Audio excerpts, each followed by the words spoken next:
Oh, yes, I do have that. Jr., passionate community advocate and motivational speaker, entrepreneur, with us today. Thank you so much for being on Saturday Morning Live. Thank you for having me. I appreciate it. And also, he is an alum of Save Our Sons, correct? Absolutely. ULSTL all day SOS. Okay, what's the SOS stand for? Save Our Sons.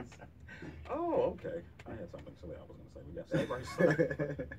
Save Our Sons here. Hey, tell us about your experience in the Save Our Sons, and just exactly what did that do for you, and how it helped cultivate who you are right now.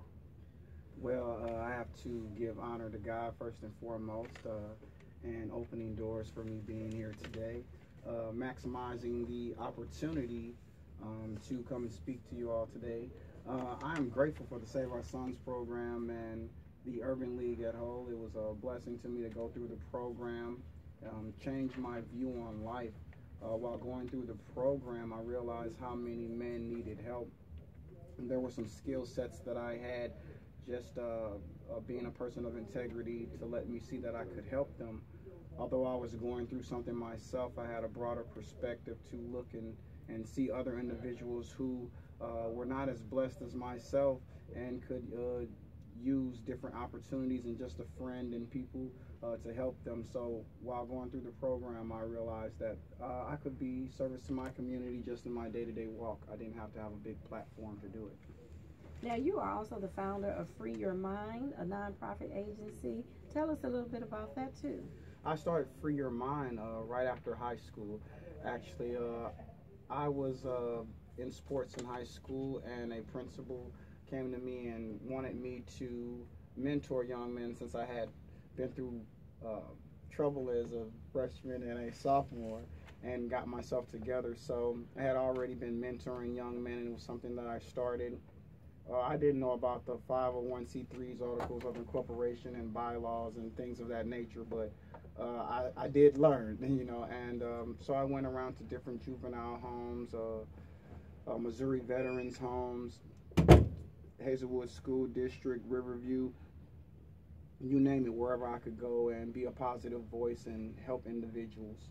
Now tell me, how is it that you are able to incorporate the physical exercise and music therapy as part of what these activities are that those of your organization engage in? I kind of get it, but I want you to share that with everyone. Well, I believe that music is the fastest way to learn anything. We learn, and we're programmed with music by our ABCs. We have an A, B, C, D, E, F, G song. We learn our left and right by doing the hokey pokey and putting our foot in and shaking our legs. So do you have an elemental P song? Nothing for your form of ADHD. Hey, what's the best part of hokey pokey? When right you elbow.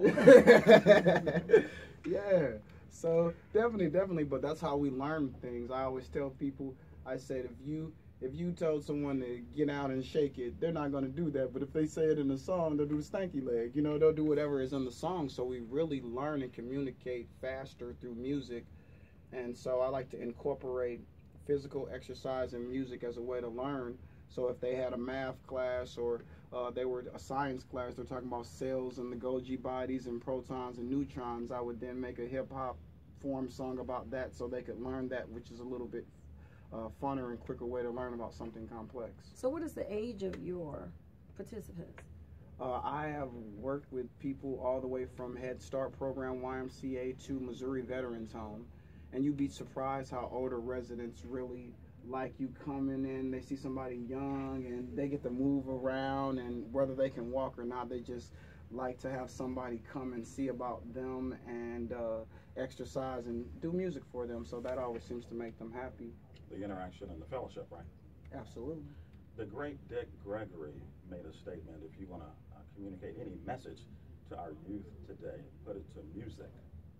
And what you said about, putting your message to music, they will be more apt to embrace that way. That's a very exciting concept.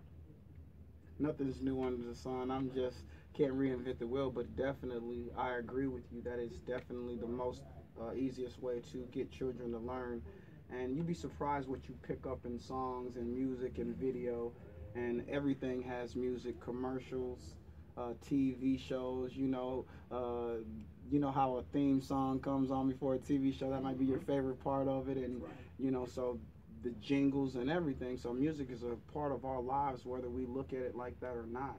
Now, I understand you've been featured in numerous publications locally as well as all over nationally.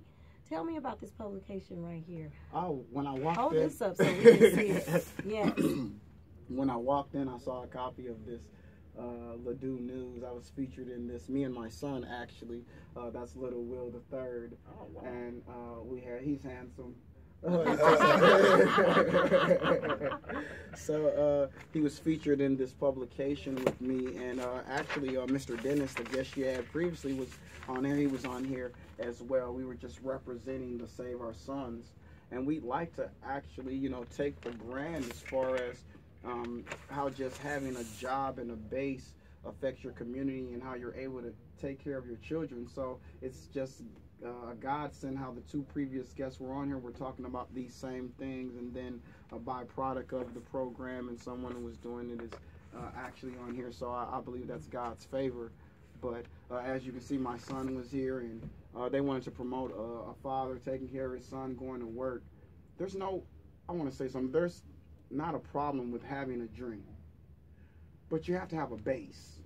Mm-hmm. You have to have a roof over your head. You have responsibilities you have to have. So there's no problem with having a dream, but you have to have income to fund these dreams. You have to have food for your children if you have them, and yourself, and a roof over your head. So there's no problem with dreaming big, but just take care of the things that you need and the necessities you need so you can have a base to execute those dreams.